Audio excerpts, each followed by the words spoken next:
Hello friends, welcome to my channel CIPET M angle. आज हम बात करने वाले हैं सीपेट एंट्रेंस एग्ज़ाम 2023 की ऑफिशियल सिलेबस के बारे में, जिसका एग्ज़ाम 11 जून को ऑल ओवर इंडिया में होने वाला है। यह ऑनलाइन कंप्यूटर बेस्ड एग्ज़ाम होता है, जिसके बारे में मैंने आप सभी को पहले ही बता रखा है। बहुत सारे स्टूडेंट का ये डाउट रहता है कि इसमें किस प्रकार के क्वेश्चन पूछे जाते हैं और किस किस सब्जेक्ट से आते हैं, एग्ज़ाम कितने घंटे का होता है, या फिर इसमें निगेटिव मार्किंग भी होती है या नहीं होती है, इसका ऑफिशियल सिलेबस क्या है, इसके लिए कहाँ से पढ़ें। तो इन सारी डाउट को आज क्लियर करने वाले हैं। तो अगर आप ऐसे इन्फॉर्मेशन की तलाश में हैं तो चैनल को सब्सक्राइब कर दीजिए और बेल आइकन प्रेस कर दीजिए।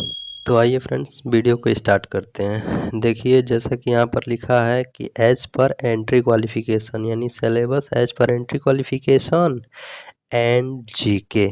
इसका मतलब ये हुआ कि अगर आप टीपीटी, डीपीएमटी, पीजी, डीपीपीटी या कैड कैम किसी में भी एडमिशन लेना चाहते हैं तो उसके लिए जो एंट्री क्वालिफिकेशन है उस हिसाब से क्वेश्चंस आपको एग्ज़ाम में देखने को मिलेंगे। और उसके अलावा क्या क्या आएगा, जीके। तो आइए देखते हैं जैसे एग्ज़ाम में किस प्रकार के क्वेश्चंस आएंगे। जैसे अगर मान लीजिए कि अगर आपको करना हो PD PMD with CAD CAM, यानी अगर आपको कैड कैम कर रहे हैं तो उसमें इस प्रकार के क्वेश्चन आएंगे।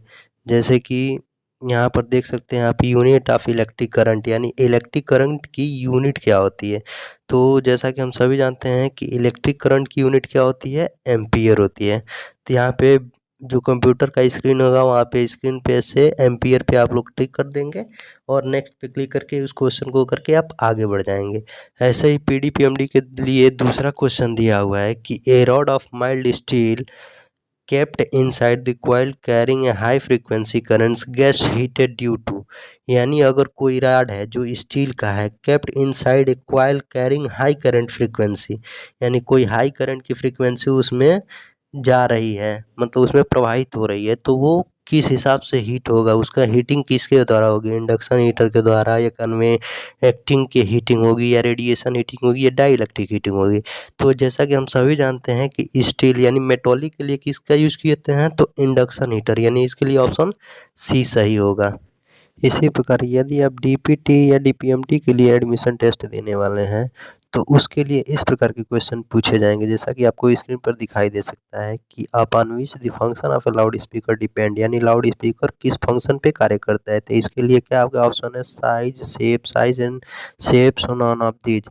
इसका करेक्ट आंसर सी होगा, शेप एंड साइज पे लाउड स्पीकर का फंक्शन काम करता है। इसी तरह दूसरा एग्जाम्पल इसमें क्या हो, जो कि मैथ्स है, यानी इसके कहने का मतलब क्या कि डीपीटी डीपीएमटी अगर आप दे रहे हैं तो उसमें मैथ से भी क्वेश्चन पूछे जाएंगे, यानी जो बेसिक्स क्वेश्चंस मैथ से आते हैं उस क्वेश्चन को आपको पुटअप किया जाएगा। तो आप बिल्कुल टेंशन ना लीजिए, आराम से अपने एग्ज़ाम की तैयारी कीजिए। 11 जून को एग्ज़ाम होने वाला है, तो इतने ही दिन में आराम से अगर रेगुलरिटी पढ़ाई करते हैं तो एकदम आराम से आप क्रैक कर जाएंगे और आपको कोई ना कोई अच्छा कॉलेज मिल जाएगा जिस कॉलेज में आप एडमिशन लेना चाहते हैं। तो आइए इस क्वेश्चन को सॉल्व करते हैं कि ये क्वेश्चन कैसे सॉल्व होगा। तो a side of a square is double, यानी अगर किसी स्क्वायर के साइड को हम डबल कर देते हैं, यानी अगर किसी स्क्वायर का साइड ए है मान लीजिए, ठीक है, उसके साइज को अगर हम डबल कर देते हैं यानी 2a कर देते हैं तो उसके एरिया पर क्या इफेक्ट पड़ेगा। तो हम सभी जानते हैं स्क्वायर का एरिया क्या होता है, ए स्क्वायर, यानी साइड का स्क्वायर होता है, यानी अगर 2a का होल स्क्वायर अगर करेंगे तो उसका क्या हो जाएगा, 4a स्क्वायर हो जाएगा, यानी इसका एरिया कितना हो गया, 4 टाइम्स हो गया। तो इसके लिए करेक्ट ऑप्शन क्या हो जाएगा, सी हो जाएगा, यानी 4 टाइम्स एरिया। सेम इसी प्रकार जैसे ये मॉडल पेपर आप लोगों को दिया गया है, जैसा कि अभी मैंने सॉल्व करके क्वेश्चन को बताया है, सेम वैसा ही मॉडल पेपर एडमिशन पोर्टल पे मॉक टेस्ट के नाम से उपलब्ध है। तो अगर उससे भी रिलेटेड आप वीडियो चाहते हैं तो चैनल पे जल्दी आने वाले हैं, चैनल को इसीलिए जल्दी सब्सक्राइब कर लीजिए और बेल आइकन को भी दबा दीजिए ताकि जो भी रिलेटेड वीडियोज हो आपको जल्दी मिल सके। तो आइए जानते हैं कि इसका ऑफिशियल सिलेबस क्या है, कहाँ कहाँ से क्वेश्चंस आने वाले हैं। तो आइए देखते हैं। जैसे सब्जेक्ट या डिसिप्लिन एरिया लिखा है तो इसमें नंबर ऑफ क्वेश्चंस कितने आने वाले हैं, डीपीटी में कितने आएंगे, डीपीएमटी में क्या आएंगे, पीजी डीपीपीटी और पीडीपीएमडी में कितने क्वेश्चन आने वाले हैं। तो अगर आप देखेंगे यहाँ पे तो यहाँ पे पहला लिखा है जनरल नॉलेज। तो जनरल नॉलेज किस किस बेस बेस्ड होगा, स्पोर्ट्स पे बेस्ड होगा, हिस्ट्री पे बेस्ड होगा, पॉलिटिक्स पे बेस्ड होगा, कंप्यूटर साइंस पे भी बेस्ड होगा, यानी कंप्यूटर से भी क्वेश्चंस आने वाले, इंटरटेनमेंट से भी आएगा यानी खेल कूद से भी क्वेश्चंस आने वाले हैं, करंट अफेयर्स यानी इस समय क्या क्या घटनाएं हुई हैं उससे भी क्वेश्चंस आने वाले हैं। तो अगर आप डीपीटी करते हैं तो उसमें कितने क्वेश्चंस आएंगे, तो उसमें 50 क्वेश्चंस आने वाले हैं डीपीटी में। पीजीडी पीपीटी में जीके से कितने क्वेश्चन आने वाले हैं, 40 क्वेश्चंस आने वाले हैं, और पीडीपीएमडी में 40 क्वेश्चंस आने वाले हैं। इसी तरह अगर साइंस डीपीटी डीपीएमटी में कितने क्वेश्चन आएंगे, 40 क्वेश्चंस आएंगे।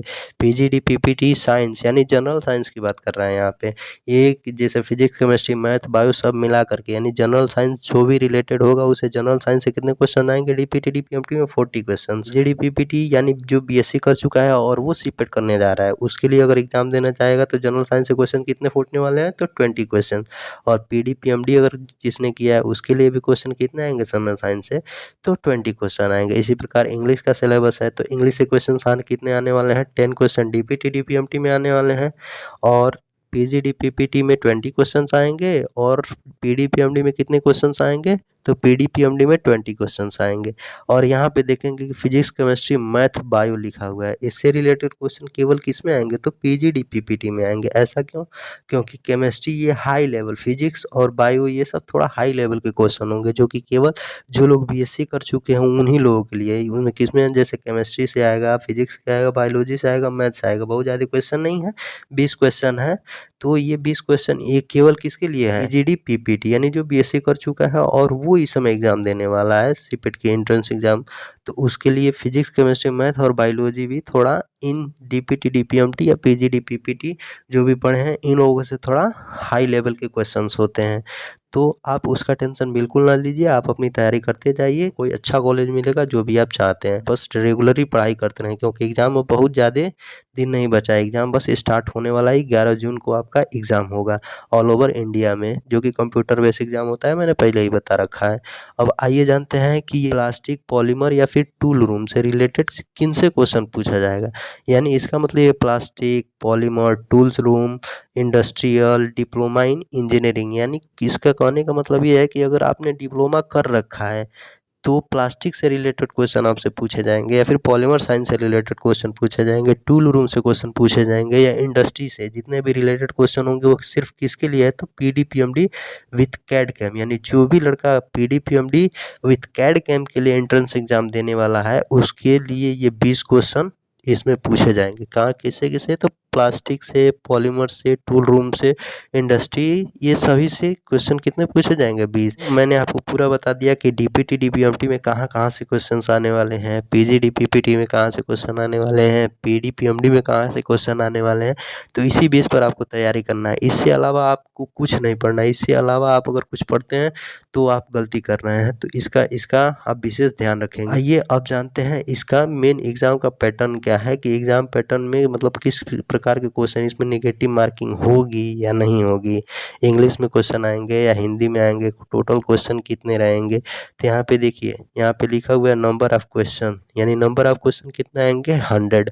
कितने समय, इसका टाइम कितना होगा, 1 आवर, यानी 1 घंटे में कितने क्वेश्चन करने होंगे आपको, 100 क्वेश्चन, जो किस प्रकार के होंगे, तो मल्टीपल चॉइस यानी ऑब्जेक्टिव क्वेश्चन आएंगे। इसके लिए आप तुक्का भी लगा सकते हैं, बहुत सारे टेक्निक्स हैं उसके लिए। बहुत सारे लोगों का अभी डाउट भी रहता है कि सर इसमें निगेटिव मार्किंग होगा या नहीं होगा, तो इस डाउट को मैंने क्लियर कर दिया है। तो अब आई होप अब आपको कोई दिक्कत नहीं होगी, तो देख के जाइएगा कि इसमें निगेटिव मार्किंग होती है या नहीं होती है। तो हमारे यहाँ पे जैसा ऑफिशियल सिलेबस है उसमें कोई नेगेटिव मार्किंग नहीं है, तो इसका मतलब नेगेटिव मार्किंग तो बिल्कुल नहीं होने वाला है। तो जितने भी क्वेश्चन आपको आ रहे हैं या नहीं आ रहे हैं, पहले जो क्वेश्चन आएंगे वो टोटल आप करते जाएंगे, जो क्वेश्चन नहीं भी आ रहे हैं उसको भी आपको टिक करते जाना है और लगाते जाना है। आगे बढ़ते हैं और देखते हैं कि इसमें एग्ज़ाम पैटर्न, यानी इसका एग्ज़ाम किस लैंग्वेज में होने वाला है, हिंदी में या इंग्लिश में। तो इसका एग्ज़ाम हिंदी और इंग्लिश दोनों लैंग्वेज में होता है, हिंदी और इंग्लिश दोनों में आपका क्वेश्चन आने वाले हैं। आपके स्क्रीन पर हिंदी और इंग्लिश दोनों, आप जिस भी लैंग्वेज कंफर्टेबल हो उस लैंग्वेज में आप आराम से इसको दे सकते हैं। आई थिंक अब आप सभी लोगों का डाउट क्लियर हो चुका होगा कि एग्ज़ाम पैटर्न कैसे होगा, इसका सिलेबस क्या है, इसमें नेगेटिव मार्किंग होगी या नहीं, इसमें क्या चेंजमेंट हुए हैं। अब हम बात करने वाले हैं कि पिछले साल जो इसका 2022 में एग्ज़ाम हुआ था वो कैसे हुआ था, उसमें उससे इस समय में क्या क्या चेंजिंगें आ चुकी हैं। तो आइए जानते हैं। पिछले साल जो एग्ज़ाम हुआ था 2022 में, तो उसमें 50 क्वेश्चंस दिए गए थे। 50 क्वेश्चंस कितने, तो 1 आवर में, यानी जो 100 क्वेश्चन है उसको 50 क्वेश्चन के में कन्वर्ट कर दिया गया था, और एक क्वेश्चन 2 मार्क्स का हो गया था। तो आप बिल्कुल टेंशन ना लें, कहीं हो सकता है कि इस बार एग्ज़ाम में भी 50 क्वेश्चंस ही आने वाले हैं। तो आप इसके लिए हमेशा प्रिपेयर रहिएगा कि हो सकता है कि इस बार भी एग्ज़ाम में 50 क्वेश्चंस ही देखने को मिले और उसका टाइम ड्यूरेशन भी 1 आवर हो। अगर आप इस एंट्रेंस एग्ज़ाम के लिए कोई भी बुक परचेज़ करना चाहते हैं तो उसका लिंक मैंने डिस्क्रिप्शन में दे रखा है कि सीपेट एंट्रेंस एग्ज़ाम के लिए कौन सा बुक बेस्ट है।